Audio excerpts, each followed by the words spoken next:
تدري إذا ما تذكر الإمام علي بالتشهد صلاتك باطلة؟ غلطان حبيبي. لعد معقولة ذكر الإمام علي يبطل الصلاة؟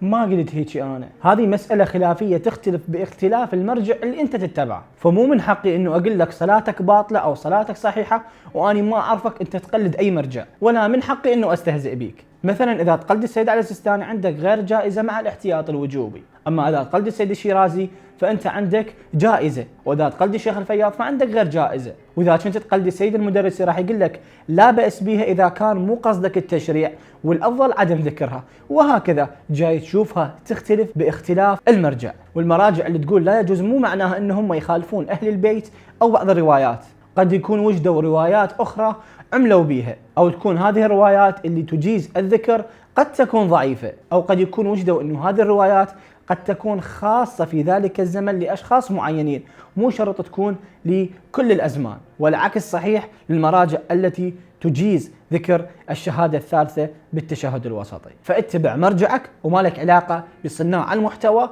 اللي يستهزئون.